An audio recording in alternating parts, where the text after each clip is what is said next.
What I'd like to talk about tonight in our class, first of all, is the practice of generosity, but I would like to try to view it perhaps in a slightly different way. When we think about everything that we perceive, and when we look at our environment, and when we check ourselves to see how we feel in our minds, whatever our activity is, it will have to do with one of those things. We're always either reacting to or registering in some way how we feel, and we're always acting in such a way as to get a different feeling or to learn to feel differently or to cause a certain event to take place or a certain change within our internal environment. Or we are, if we are not doing that, then we are reacting to some external phenomena. We are reacting to our external environment. But even so, reacting to our external environment always takes into account how we feel. We never lose sight of how we feel. We are always monitoring ourselves. And we are always thinking as well about how we can change our environment, how we can change it. And we always change it in order to get to feel the way that we want to feel. And how is it that we want to feel? We want to feel happy. Isn't that true? We want to feel content. We want to feel free of suffering, free of stress. Basically, all sentient beings are endlessly involved in the activity of trying to be happy. And that's always what's happening. So it's very difficult for us to practice generosity on an ongoing basis. Think about the activity that you yourself have engaged in over the last 24 hours. Take a moment really and think about that. What did you do? Did you work today? Did you spend some time in practice? Did you have any social obligations? Are you involved in certain projects? Did you have family time? What did you do over the last 24 hours? And think of how you engaged in that activity.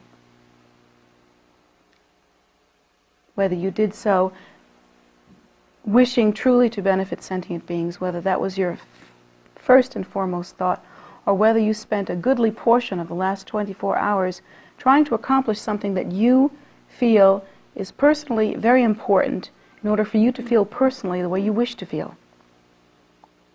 Whether you wish attention, whether you wish accomplishment, whether you wish to strengthen your ego in one way or another. Think of the things that you've done over the last 24 hours, and I think you'll agree that that's basically what we have all been involved in. Even if we've done Dharma activity, for the most part we have done it for selfish purposes. And those purposes are, of course, to make ourselves feel better about ourselves, to make ourselves feel busy and wanted and necessary and energetic, or perhaps to make ourselves feel spiritual and holy and pure. So we are always involved in that kind of activity, and therefore it becomes very difficult to be generous. How should one be generous? In what regard should we consider this generosity? Well, traditionally, we should actually view all phenomena not as something we can have or not have, as something that we can be attracted to or repelled by. We should actually view all phenomena as being some pure celestial offering that we can actually offer to the three precious jewels. We should view all that we see, our world, all of the 3,000 myriads of universes, as being this exquisite and extremely vast celestial mandala. We should think of phenomena as being Mount Meru and all of the surrounding continents and all of the beautiful surrounding areas. And we should think that all sights and all smells and all sounds and all sensations as being transformed into precious jewels that we can offer to the three precious jewels themselves. How many of us actually do that, however? Think about the way that we react to phenomena. Think about taste, for instance. When we eat some food, we don't think of that experience of taste or the food itself as being phenomena which, when purely perceived, is only a celestial substance which can be offered to the three precious jewels, which is really not ours to have. It's not like that. But we don't think like that. We actually eat the food, and we eat it with a desire. We eat it with lust. And I'm speaking for myself as well. I'm thinking about my supper tonight. My supper tonight was very delicious to me because by the time I got home from working out, I was extremely hungry for it. And I did think about it all the way home. And, I have to confess to you that if the three precious jewels appeared to me in some celestial form and said to me, "I'd like that chicken," yeah, it would have been a stretch. It would have been a stretch to give that chicken up because I was ready for it. I might have done it, but not with my whole heart.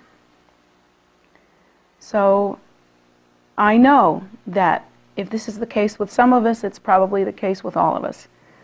And that is that we view our environment, we view such things as taste with a tremendous amount of lust, more lust than we think. We go shopping at the store to buy some food. We want the best apples, don't we? We want the best apples, we want the purest, we want the finest, the ones that are best produced in the nicest way. We really want that. We want the best carrot cake, we want the best meat, we want the best vegetables, we want the best. And so in thinking like that, we're not really mindful of generosity. We're not really engaging in offering everything that is in our environment to the three precious jewels. Actually, that is the true practice of generosity. That is the deeper and much more profound, the truest practice of what we practice in our ngundro as mandala offering. That is the deepest way that one should engage in that practice, is to constantly be offering one's environment. When we think of color, we think of color as being especially pleasing. I wore this pleasing color for you. Do you like that color? It's a beautiful color, isn't it? And when we look at that color, we look at it with lust. It's a beautiful color. We want that color. Do you want that color? There's something about that color that attracts you, and your eyes are drawn to it, and your feelings are drawn to it. Perhaps you yourself don't think you look good in that color, or perhaps you don't particularly like to wear that color, but you perceive the color in such a way as to either be attracted to it and lusting after it, or there's a denial or rejection of that. Or there's a neutral rejection, but neutral reaction, but that neutral reaction really only takes place after we've already run through the desire or the rejection. We have to have passed through both of those before we can actually experience neutral reaction. So everything is like that. Everything is like that. Actually, it should be practiced, generosity should be practiced in such a way that we should offer the very senses that we have. But do we offer the senses that we have? Do we offer our taste to the three precious jewels? Do we offer our hearing to the three precious jewels? Well, we might say that. We might say, oh yes, I offer my taste to the three precious jewels. I offer my feeling to the three precious jewels. But we can't wait for the next taste. We can't wait for the next feeling. We want to touch. We want to feel. We want to be established as a sentient being, as a feeling being. We want to continue that continuum of being established as a sentient being. And so we can't wait for the next touch, the next sight. We long for it. We look, constantly looking, aren't we? Do you walk outside and just stare into space 3 feet in front of you and visualize yourself as the deity? No, you look around. You look around. You look around constantly. You check and see whether the trees are with leaf or without leaf. You look at the colors, sniffing the air, smelling everything. The senses are yours, and you have no intention of giving them up. You have no intention of offering to the three precious jewels, and yet that is true generosity. What is the basis of that generosity? If I make that kind of offering, how is that how is that a benefit? If the three precious jewels, like I'm thinking about the Buddha, let's say there's this enlightened Buddha, okay? Let's think about this in a very ordinary way, the way that probably we would reason this through if we were going to think about it. Let's think about, let's think that there's this Buddha floating around in space somewhere. That's what they do when they're not incarnate, isn't it? They sort of float around in space. Yeah. You got that right. You understand the Dharma, don't you? So anyway, they're floating around in space, and so here's the Buddha floating around in space, and so now you're thinking, what does the Buddha need? If the Buddha wanted my taste, wanted my sight, wanted my hearing, wanted my touch, he'd get his own. And he's always a boy, isn't he? He'd get his own. He'd just get his own. He couldn't get his own. Shakyamuni did it. Guru Rinpoche did it. They got their own. So, what's the good of it? Why does he need all that stuff? The Buddha can do anything. A truly enlightened being can can manifest all kinds of incredible cities, powers. The enlightened Buddha can have all the wealth of the world at his or her disposal. I have to throw the her in there because it makes me feel better.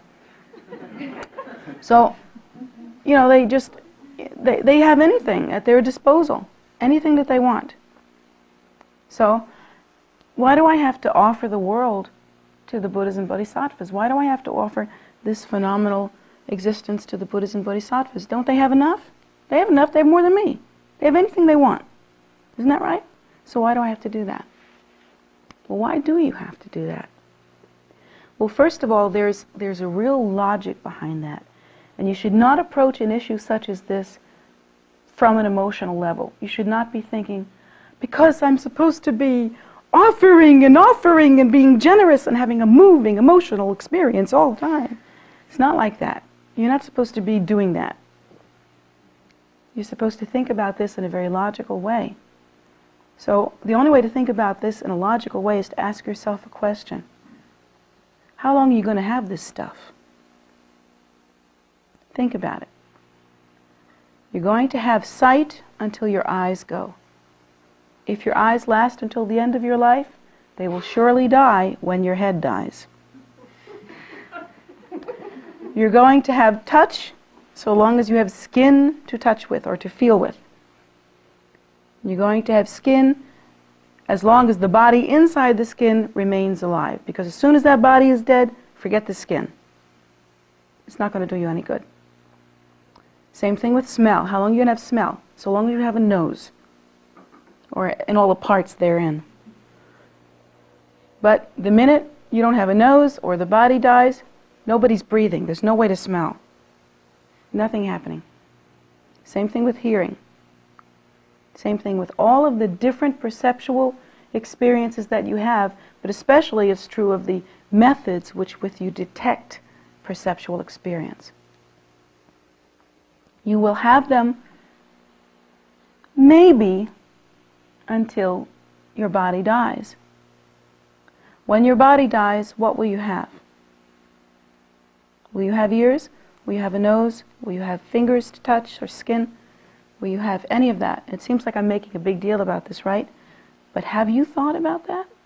How long will you have this thing that you're holding on to, that you're clinging to? You'll have it, maybe, if you're lucky, until the time of your death. But when you die, you will have none of that. None of that will travel with you. The teaching traditionally says that at the time of death we can take with us not so much as a sesame seed. And that doesn't mean you can't take your car with you. We already know that. That doesn't mean you can't take your family with you. We already know that. That doesn't mean that you can't take your money with you. We already know that. But neither can you take any of your experiences with you. Think about that. Have you thought about that? That doesn't connect, does it? Because we really think that we are going to be able to take our experiences with us. We think that we're going to be able to carry that through into the bardo. And in the bardo, we will comfortably be saturated with and surrounded by our usual experiences. But that isn't true. That is not true. We will not be able to take into the bardo anything of what we know now, not so much as a sesame seed. The only thing that goes into the bardo with you is ripening and yet unripened cause and effect relationships that will continually ripen through the bardo, and habitual tendency. Habitual tendency, that's what you'll take with you into the bardo. So if you spent your whole life thinking, my nose, my eyes, my ears, let me establish myself through what I see. If you have clung to your experiences, you have milked them for all they're worth. You know, if you have gone through your life establishing yourself at every moment and your particular neuroses, that is what you will continue to do in the bardo. Because you will continue to engage in that habitual tendency. Literally, if it is your habit to go to the store a couple of times a week and just be fanatical about finding the best figs or the best apples or whatever, if that's your thing, if that's your gig, you will not have a fig or an apple in the bardo. Think about that. You will not even have a stomach and a mouth to taste them with. But what you are going to have is the habit of that longing, of that desire, of that wanting. You'll have that habit. And if it is your habit to look for approval, and you spend your whole life gathering things, situations, people around you to set yourself up, and that's your gig, you will not be able to take one thing, one situation, or one person with you when you enter into the bardo. All you will have is that need, that habit of need, and all of the karma that you have engendered from establishing that need. That's what will go into the bardo with you. So the logic of the generosity that I'm speaking of tonight, of practicing making offerings of everything in your environment to the three precious jewels, is that there's no reason not to. Everything that you're holding on to, you cannot take with you. It will not be yours. It will never be yours. All that you have is the habit of longing. That's all you have. That's what you're going to walk away from this with.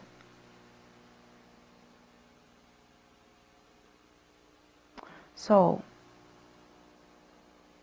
if we can really think about that, and think about it deeply, and try to understand, to the degree that we can really see, it isn't only cars and money we can't take with us.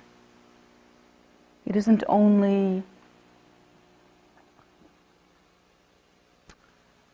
personal belongings, those gross things that are pretty easy to give up. A person can give up a car. We can do that. That's not so hard. You can give up certain things that you're used to having. That's not so hard. But what you really have to examine is the fact that you can't take anything with you, including the perceptual process, even that subtle, even something that subtle, the perceptual process that you're so deeply entrenched in now. That's a mind-blowing thought if you really think of how much of your time is spent in cultivating that, isn't it? Your whole life, nothing else, you do nothing else. Whole life is spent simply cultivating these things that will let you down, that will do you no good. Now, of course, you have received teachings about renunciation before, but this is a much deeper view of it, isn't it? You know, as I'm saying, it is easy to give up things. It's even easy to change some bad habits that are grossly obvious. We can see that. But so much harder to really examine how it is that we move through our lives. what it is that we're gathering around us. Even if we spend the whole day in Dharma activity, haven't you done that? Haven't you spent the whole day in Dharma activity and then looked back at that day and saw that that you clung to every piece of it? Every piece of it was yours. Your taste, your smell, your hearing, your aptitude, your activity, your thing, and it was really all about you. There was no moment at which you truly recognized the teaching of the Buddha in any of that. Isn't that true? No moment at which you understood, finally, that you cannot even take one moment of perception, one sesame seed of phenomenal reality with you. That simply isn't possible.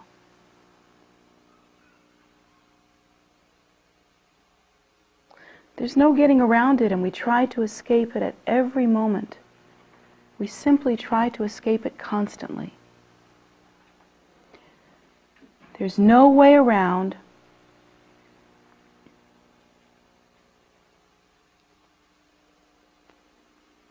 the event that will actually take place at the end of our lives. That will surely happen, and it will surely be as it has always been. And yet we don't want to think about that. We can't think about it. We can't seem to let ourselves think about it.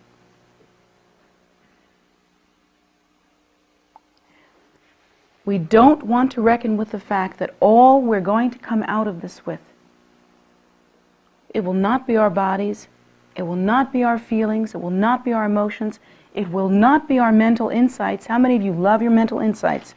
Don't you just love your mental insights? Thank you. I mean, it's true. We do. We all do. We love our mental insights. We will not come out of it with our mental insights. We will not come out of this with any object that we have moved toward or gone away from. Nothing. But we will come out of it with the habit of clinging to self-nature, won't we? That's what we're going to have. That habit of clinging to self-nature. And if you establish either an emotional or intellectual superstructure in order to cling to that self-nature, it will not be the superstructure, it will be the habit of doing that you will come out of this with. Plus, all of the karma that you engendered in the interactive process necessary to do that. That's what you will come out of it with. That's hard to take. So hard to take, isn't it? Because that's all we've ever done. All we've ever done. Now we have to bring ourselves back to the question. If anyone's hot, it's okay to crack a window. I know some of you are taking off sweaters and fanning yourselves. I'm hot, for sure.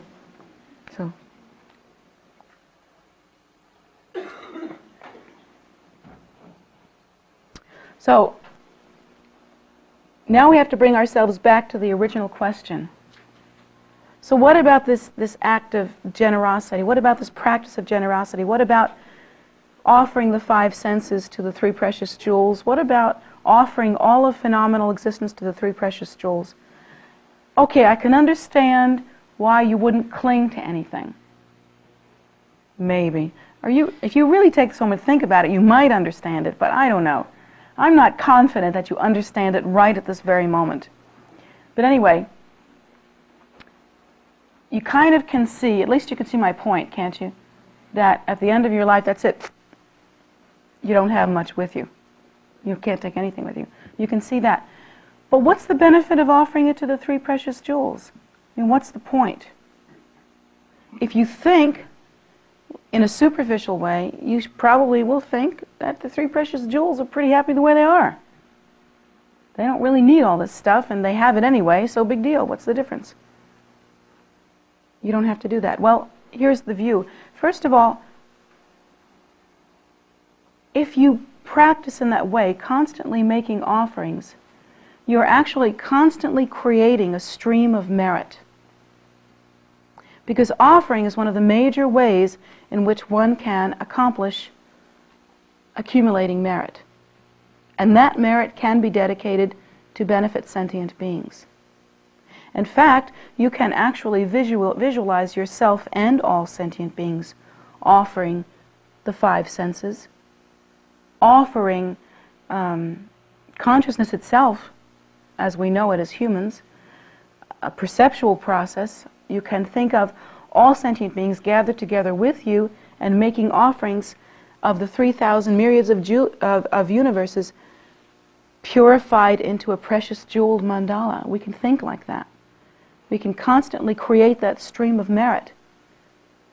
We'll be accomplishing, of course, two things, the purpose of self and the purpose of others. The purpose of self in that our minds will be purified from the stubborn habit of self-absorption and selfishness that we walk around with so continually. You see?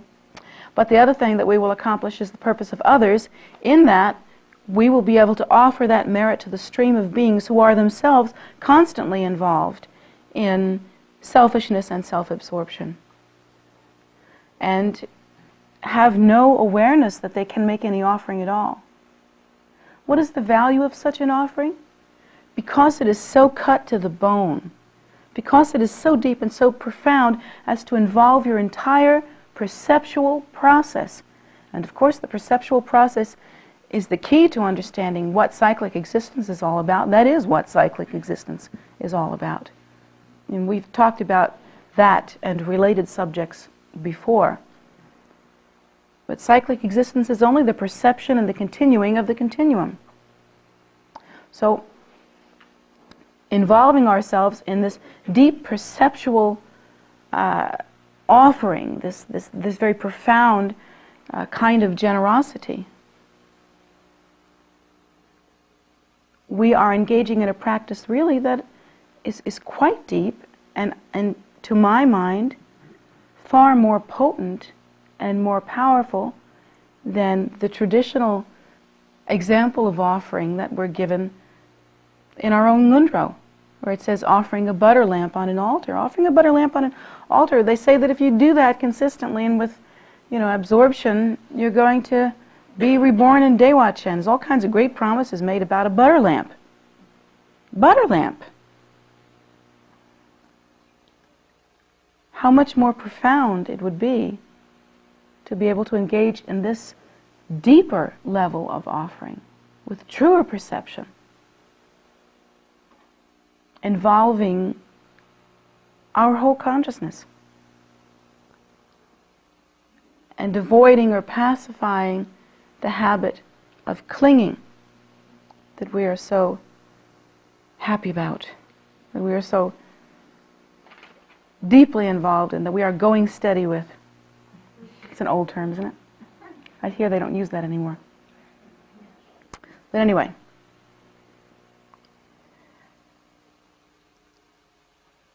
I feel that the potency of such an activity as that is immeasurable.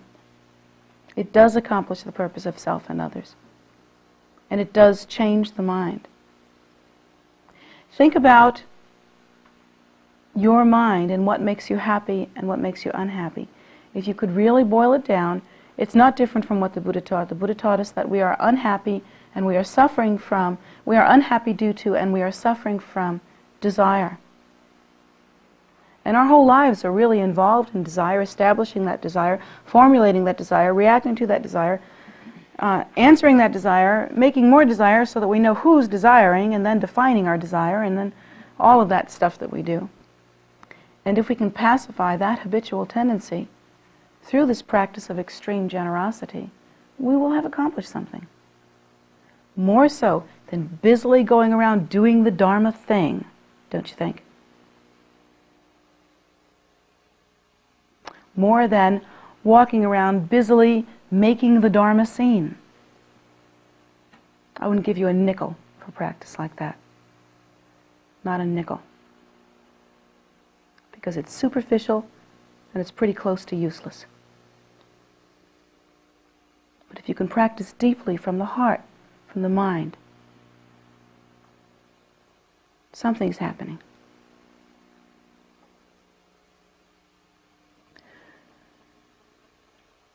What is it that prevents us from being able to practice in that way? What is this deeply ingrained habitual tendency that she keeps talking about, or they keep talking about? What is it? What is it that happens here? In order to understand that, we have to understand what our perceptual experience actually consists of, and that's very hard to do. Because even though you might see it on paper and you might hear it in class, the minute you leave here and something happens to you, you're going to think that that thing happened out there to you, didn't it? Didn't it? It did. You know it did. You know that it did because you saw it. And you know, at some point you got to stop dealing in the disprovable. You saw it and that's it, right? Well, that's how we think. We really think like that. We think that we saw something in our environment happen to us. That's what occurred. We saw it and we can measure it. We can measure how long it took for that thing to come here and happen to us. We can see all of the different causes. We can find, for instance, if someone gets mad at us, we can find the causes that made that happen, can't we? We can try. We can think that maybe it's because they were in a bad mood. Well, if we're real honest, we might think that it's because maybe we said something to them like last week and now they're getting back at us. Anyway, we can always make something up. We can always find something. But what we're actually experiencing, what is actually occurring, isn't the way it seems at all. It's like we are constantly experiencing a picture, a display, an emanation of our own mind stream continuum.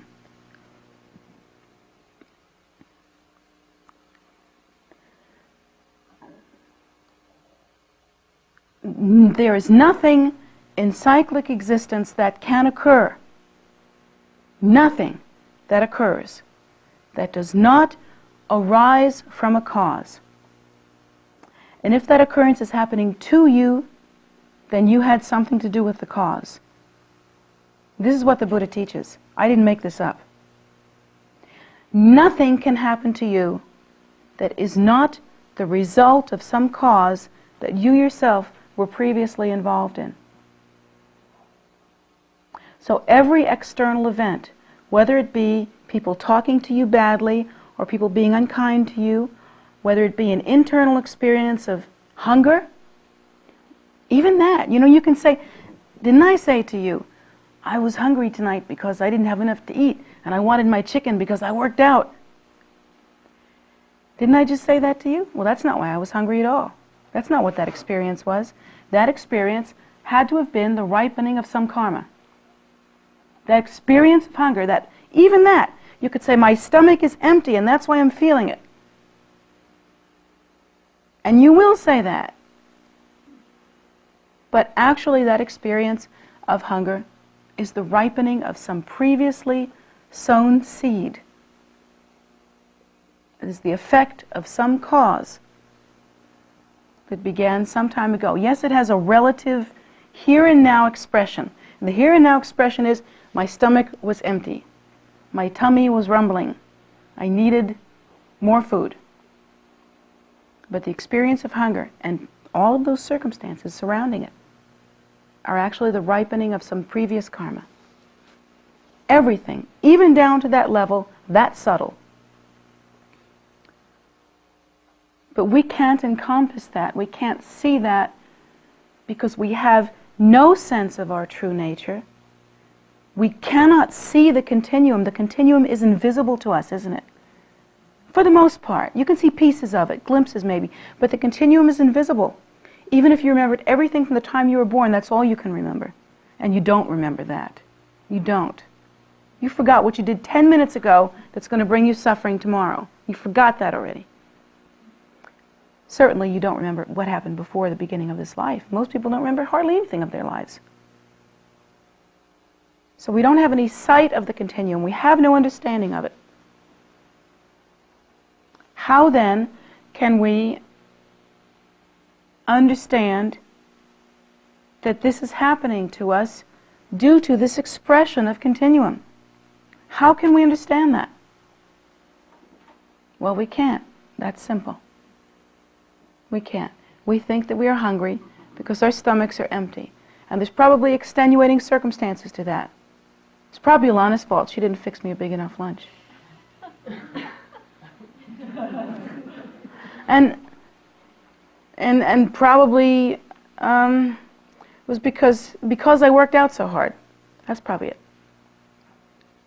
And probably because my blood sugar was messed up. I can think of all kinds of different reasons why I might have been feeling hungry. And those are reasons that I can understand because they are reasonable according to the information that I have. But the information that I don't have is what's making this impossible to understand. And that information is continuum. We don't understand it. We can't see it. We can't remember it. We don't know what it is. The other piece of information that's missing is we do not understand our true nature. So we have no big picture. There's no big picture. So we will make a habit, and we have the habit, and we continue to express the habit of finding these different reasons that we simply make up. And then we go through the trouble of developing scientific instruments to prove it. We do. We develop scientific instruments which we mean to measure a certain thing. And if you mean for it to measure a certain thing, by golly, it will. It will. Because you can make it happen.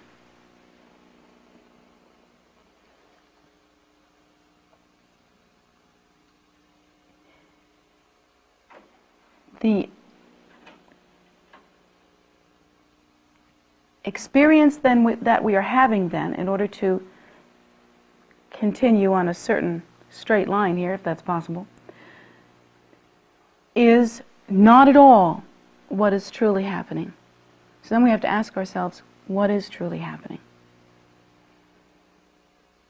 What is truly happening, and this is the only thing that is happening, is that we are constantly looking in the mirror. We are constantly seeing the display of our karma. How is it possible, for instance, that two people experiencing exactly the same circumstance can experience it so differently? Well, of course, you're going to say it's because they have different personalities and different brains and different la la la la la la la. And that's because you made up somewhere some scientific instrument to prove that and measured what you believed in the first place was true. But in fact, the thing that you didn't set out to prove, and therefore you can't prove, since proof is stupid anyway, it's just part of cyclic existence, is that these persons are experiencing two different things because they have different karma. So two people can experience the same growing up, the same parents, the same circumstances, and have a completely different experience of what's going on. I have had experiences in my own family, God love them, Buddha love them, sitting at the table, and we will have a conversation that makes you just go, my God, what's happening here? Because you have 6 different people putting in input that doesn't match at all. You wonder how it is that these people even talk. I have one son that's experiencing one thing and another son that's experiencing I don't even know what. And then I have a daughter that's, I have a nun that's going through her stuff, I have me that's going through my stuff, Sangi sitting there trying to ignore us all. And we'll be 6 people sitting at a table, and we're not having the same experience at all. And it's the same table, same food, same table.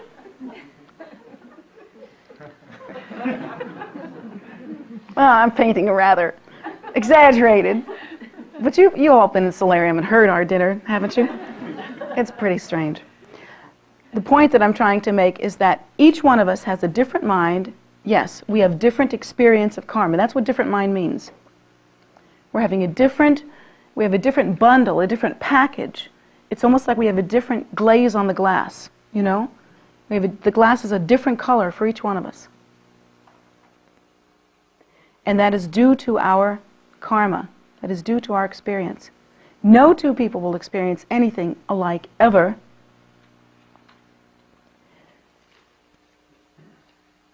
And even the same person can experience the same thing on 2 different days, and due to the different condition of their mind at that time, it will be a completely different experience. Something that will bug the potatoes out of you one day, the next day will roll right off your back and you just can't believe it was ever a problem.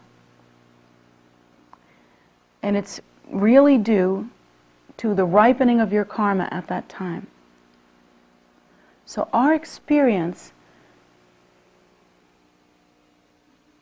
is like this mirror bounce back kind of envelope thing in which we are constantly revolving in our own habitual tendency. And that habitual tendency varies somewhat due to the fact that our karma tends to be catalyzed by that experience. It tends to ripen in slightly different ways at every moment. Different inner experience, different karmic format. Like a tapestry is being woven and interlaced and interdependently arising at every moment. Your mind is not the same yesterday as it is today, because different karma has ripened. And this thing that you thought was so solid, yourself, is completely different today from what it was yesterday. Completely different. The threads are completely different, but the belief makes it seem the same. The ego clinging makes it seem the same. So to relate that back to this practice of generosity that I'm recommending, what's not to offer, if you think about it?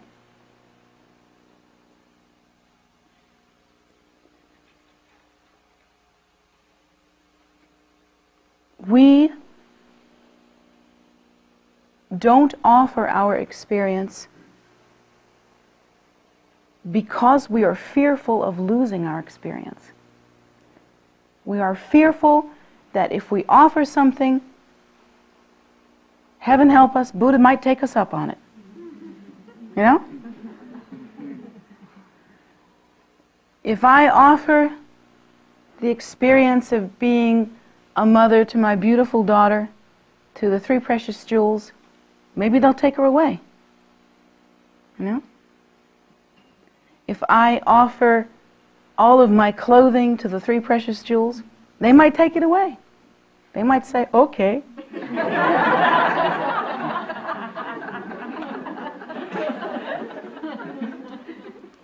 You know, we've been taught that you should offer everything to the Lama. And then some of you became monks and nuns. Now they're worried they should do this. Maybe not again, you know? This is real scary. Maybe we won't offer her everything next time. She took us up on it. It's true. So really, we don't offer because we're afraid of offering. We think that something out there is going to be lost to us. But you can see, can't you, how this is a product of our own delusion. This experience of phenomena that we are having is only due to our karma. As our karma becomes more pure, more spacious, more purified, more virtuous, as our minds become more spacious, more relaxed, as all of that starts to happen, our experience can only be better. Isn't that true? It can only be better. Because what makes suffering is no longer there. What is the brick that suffering is made out of is no longer there. Suffering only happens through clinging and through desire. Only through that. It's the only way that it can happen.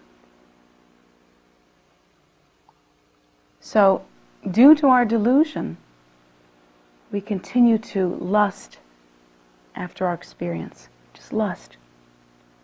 And that lust continues to cause our suffering. And so we continue to lust for more, thinking that if we just had more, it wouldn't be so bad. It just wouldn't be so bad. And we don't realize that we are only compounding our suffering.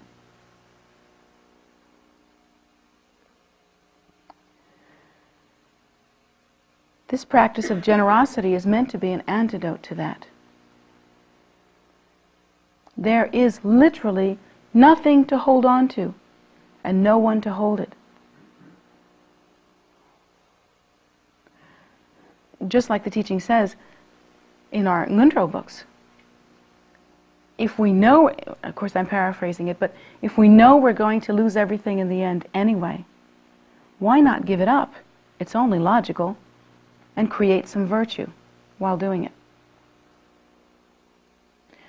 We all know that giving up is going to take many different forms. Some of us will show it externally by taking robes, and some of us will not. Some of us will practice in a very deep kind of inner renunciation, and some of us will be quite lazy about it.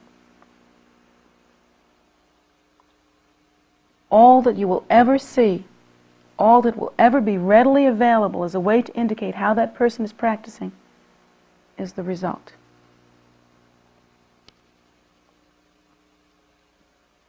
And that's all you'll ever experience, is the result of the condition of your mind. It's all you have ever experienced. It's all you ever will experience. Why not then practice this deep and profound level of generosity? Why not view phenomenal existence for what it is? You will in the end anyway. You'll see it disappear before your eyes. At the time of your death, you will see the elements disappear, dissolve. Whether you have the recognition to know what's going on is another story. You may only pass into unawareness, and that would be for one reason and one reason only, because you lived in unawareness, lacking in awareness.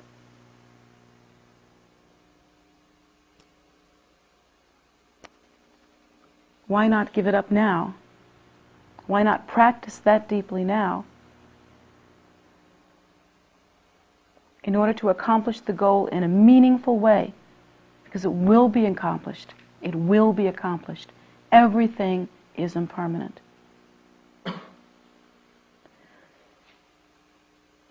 Sometimes the ordained have problems with desire. Isn't that true? They have problems with desire. Of course they do. When you take on robes, it doesn't mean you're going to stop desiring. Hardly. So of course you have problems with desire. Why not make that desire meaningful? It can be meaningful. You can offer that desire to the three precious jewels. It's not a big secret that you're feeling it.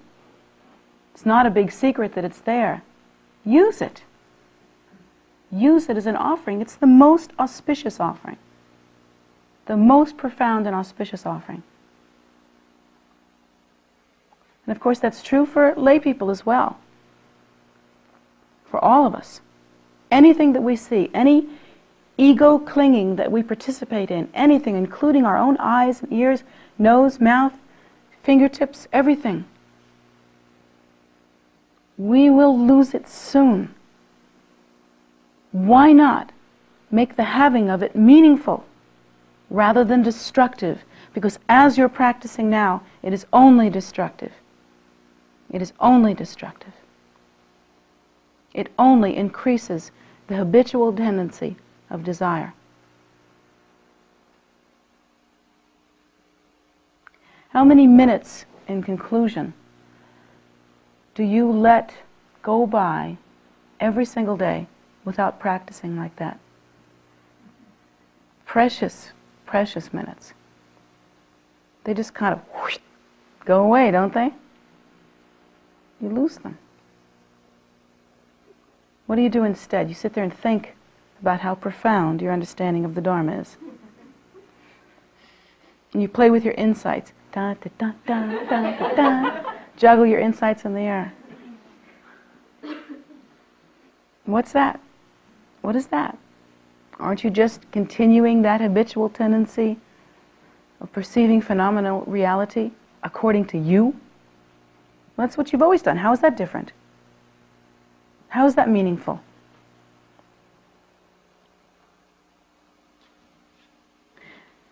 Have you ever had the experience? I used to be famous for this. Probably still am. Had this experience of coming to some amazing, mind-blowing insight. It's like the insight to end all insights. It's the one where the Hallelujah chorus breaks through the clouds and they begin to sing. You know, and lo, the trees bear down and offer you their fruit. It's so mind-blowing that finally you think, you've got it. You've got it. You understand it now. And suddenly there's peace. Your mind is at peace. It's great. You've got it. And then, maybe about 2 years later, when you're a little bit older, you find that you're pondering the same issue. And in pondering the same issue, you come up with a completely different insight. It's totally different.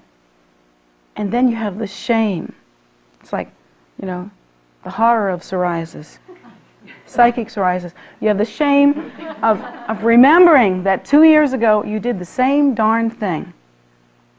And you come up with a completely different conclusion, and now you're in a totally different space, and so the conclusion is totally different. Amen. And you're still expecting the Hallelujah chorus. For what? For what? What did you do 2 years ago? You came to the conclusion that you were completely puffed up. You were so smart you couldn't believe it. That was what you did. You contrived for yourself a good day.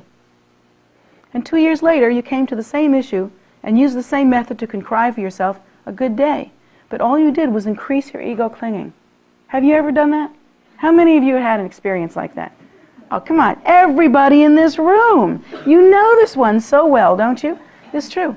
Every single one of us. And we're doing it now. Right now, while I'm talking to you, you are contriving your own version of the insight that you think I want you to have. Right now. What you are not doing is offering your perception to the three precious jewels. That's what you're not doing, are you? You forgot. Right? Right. So, how are we going to break this habit? We can see that it's an all-encompassing habit. It's just an all-encompassing habit.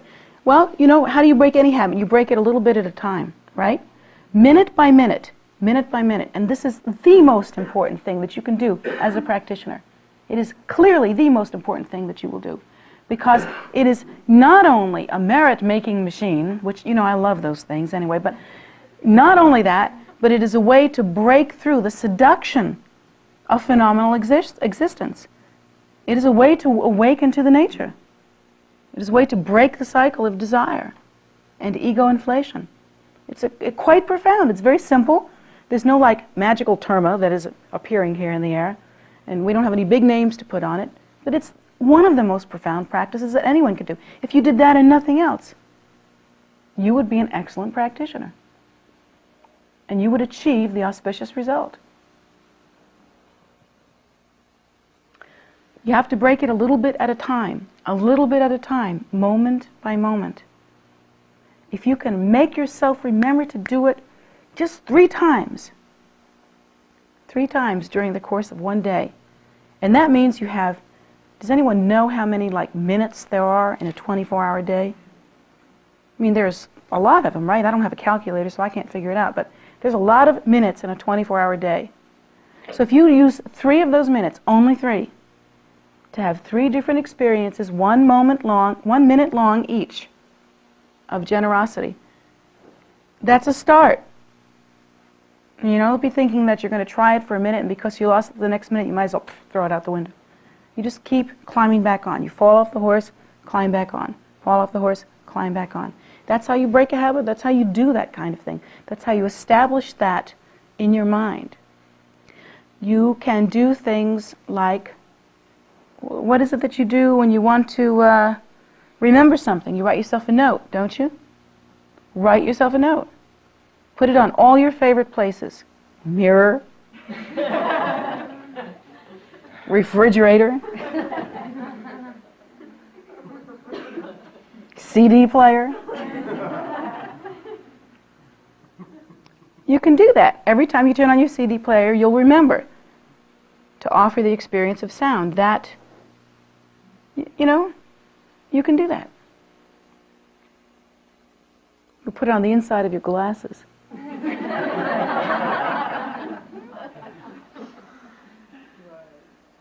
Yeah, you can do that. Oh, sorry, I forgot who it was.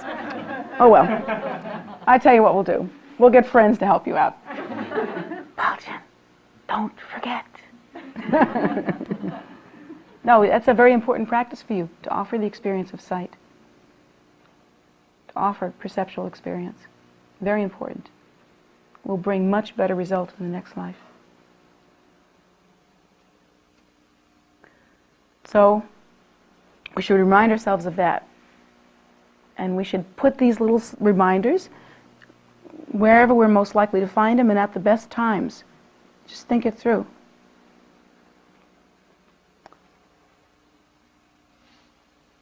And a little at a time, day by day, you can have that experience. I have to tell you, I'm sharing this with you and giving this not as I'm really not trying to demonstrate my prowess in this particular practice, because I don't think I particularly have any. But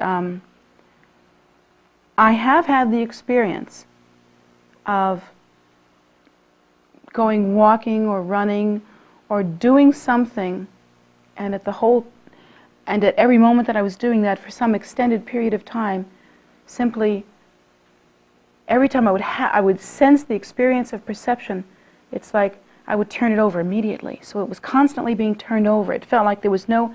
You take perception and you hold on to it and you make something. Have you noticed that? You make something. But you can come between that moment of having the perceptual experience and making something. It's tricky. And you have to really practice it. But you can come between that moment and learn to put a little space in there. And that little space you can use to simply turn it over, to dedicate it, to offer it. You can really get something going there that's like a repeatable experience. You can learn to have it automatically. The moment you experience your own perception, you avoid that forming it into a superstructure that enhances your ego by merely turning it over, turning it over, turning it over. So many things happen, it's difficult to describe. First of all, your whole personality will change. Your personality will change. Your behavior will change. Has to change, because all of your behavior is based on desire and based on inflaming your ego. Not only that, but if you engage in that kind of practice for an extended period of time, you can have something like a blissful experience. Now please, when I tell you this, now children, I love you so much, but I'm telling you this for many different reasons. One of them is, yes, I know, it's a little carrot. It's a little carrot. It's true, it's true. And I'm telling you that also because, I don't know, I just think it makes for a more enjoyable class. And I'm telling you this with dread and fear in my heart, because I know what's going to happen. You're going to go for a walk, you're going to put some minimal effort into this practice, and you're going to contrive for yourself this amazing blissful experience in which you are literally frothing at the mouth. And then you're going to take that experience and have a more meaningful self because of it. It's going to make you more meaningful, and your day is more meaningful, and you're going to hold on to that, and it's going to be you all over again, isn't it? That's what's going to happen. So don't do that. Just engage in the practice and continually make that offering. And you'll find that there's a happiness that comes with that. There's a joy, a spontaneous feeling of joy. Now don't cling to the feeling. The minute you see yourself sensing the feeling, you got to turn that over too. That's the first thing to turn over. You have to really let that go. Not let it go like, I've seen people let go and I've seen people let go. I don't mean letting it go like pronouncing to the world that you, Ahkön Lhamo, have let this go. That's not letting it go, You simply turn it over. You simply make offerings. That experience of joy is an offering. There are many ways that you can do that. How can you actually do that? You can do that by actually visualizing the experience as a kapala filled with jewels. You can think that it is like that. You can assume that it is like that. You can intend that it is like that. You can actually conceive of the world and all of its experiences and all of your connections with the world through the five senses as a kapala filled with precious jewels. But mostly there's this subtle moment right before you take that experience that you're having and make something out of it. There's this subtle moment that once you find it, you can simply use that moment to make offering.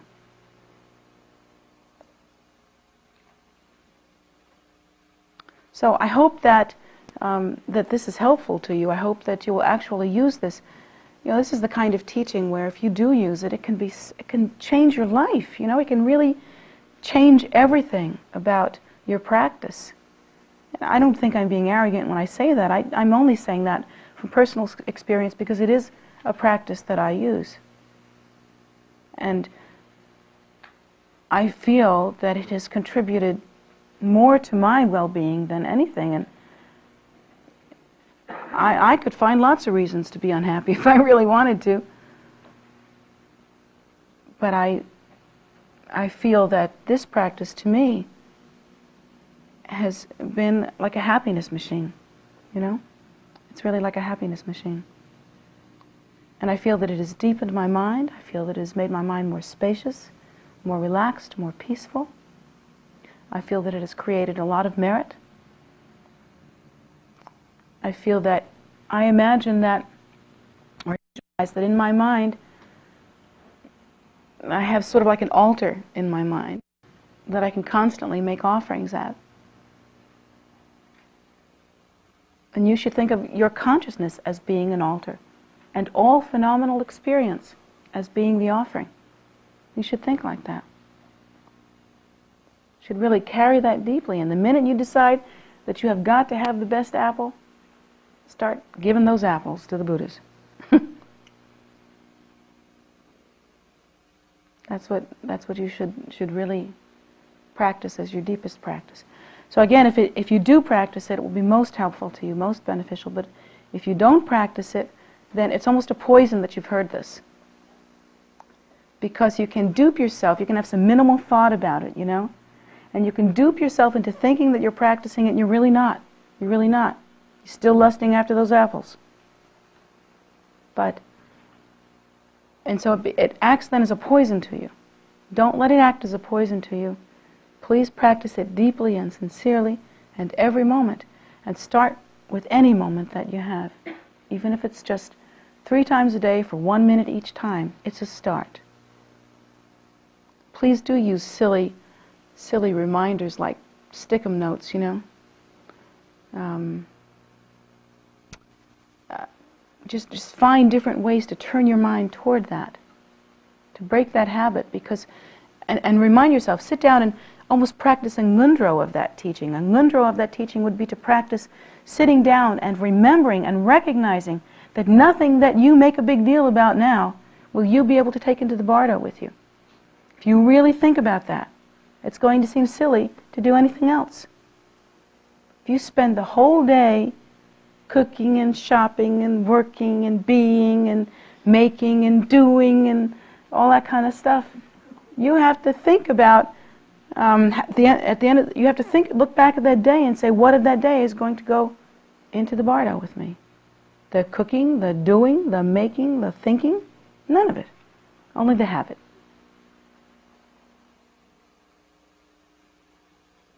So you have to consider in that regard and practice a ngundro that will actually turn your mind toward this most profound and supreme generosity. It makes no sense to do anything else. The thing I like about Buddhism, as I told you before, I really am not a very religious person, and I don't like religion all that much. I certainly don't like organized religion. I would never have chosen this. But the thing I like about Buddhism so much is that it's so reasonable. Isn't that a reasonable way to look at it? Isn't it reasonable to break the cycle of disappointment that every sentient being since the beginning of time has felt at the end of their lives? You know, when they come to the realization that they've wasted most of their time,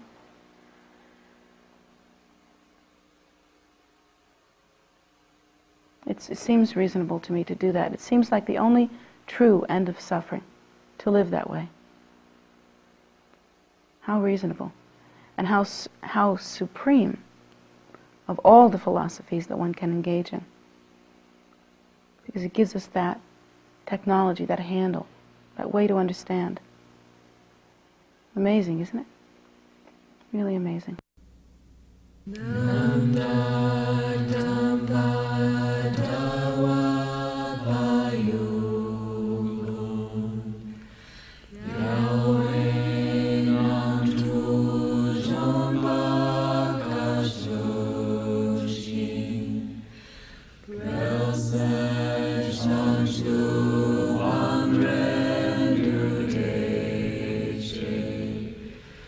Juling